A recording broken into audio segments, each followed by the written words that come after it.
You have just built your dream city in SimCity. Every zone is perfect, traffic is flowing, you're winning. So why does it feel so empty? Because it turns out SimCity wasn't just a game, it was a blueprint. One inspired by Utopian city designs that looked great on paper and failed in real life. In this video, we are going deep into the urban design theories that shaped SimCity, the real world failures behind them, and how those same ideas still shape our cities. SimCity is often described as a sandbox, but it's not an open-ended creative toy. It has rules, and those rules reflect very specific beliefs of how cities should function. At its core, SimCity is built on functional zoning, separating residential, commercial, and industrial zones, car-centric infrastructure, wide roads, parking lots, highways, optimization logic, a belief that cities can be balanced like equations. This design logic mirrors 20th century American urban planning and, more deeply, a lineage of utopian ideals. So let's meet visionaries behind those ideas and explore how their dreams become our problems. In 1898, Ebenezer Howard published To-Morrow, A Peaceful Path to Real Reform. He proposed a middle way between the chaos of industrial cities and the isolation of rural life. The Garden City, circular, self-contained, green. It had a clear center, concentric rings of use, and a railway loop. Sound familiar? It's the early blueprint of the zone rings you found in SimCity.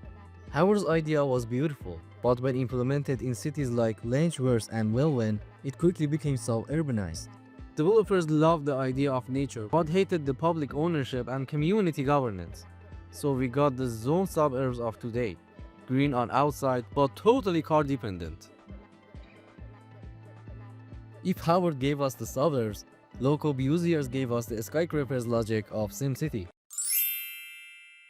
His will reduce the radiant city. Imagine towers in the park, separated by wide green spaces with highways for fast movement. He believed cities could be efficient machines, logical, organized, hierarchical. SimCity reflects this deeply. High-density residential towers, separated functions, central authority planning everything. But in real life, Le Corbusier's idea failed dramatically. From Pruitt-Igoe in St. Louis to housing blocks in Eastern Europe, towers in parks often turned into socially isolating, dangerous, and disconnected environments. Humans, it turns out, don't live well in diagrams. Next up, Frank Lloyd Wright, America's greatest architect and urbanism's secret enemy. Wright's Broadacre city rejected the density entirely. His utopia spread families across acres of land, each with a car, each with space, completely decentralized. This wasn't a city, it was a nation of suburbs. SimCity includes Broadacre's logic in it. Assumption of endless land, auto-dependency, hidden disdain for density. But in real life, Broadacre equals urban sprawl. It fragments communities, destroys ecosystems, and locks people into car dependency. Then there's Brasilia, the crown jewel of modernist utopian city planning. Designed by Oscar Niemeyer and Lucio Costa, the city was built from scratch in the 1960s as the new capital of Brazil. It looks like an airplane from above, symbolic, geometric, and precise. SimCity players love this kind of layout. Clean grids, clear hierarchy. But Brasilia became infamous for being monumental but unlivable. Its wide highways, vast plazas, and zoning led to alienation. It was built for cars and symbolism, not for everyday human life.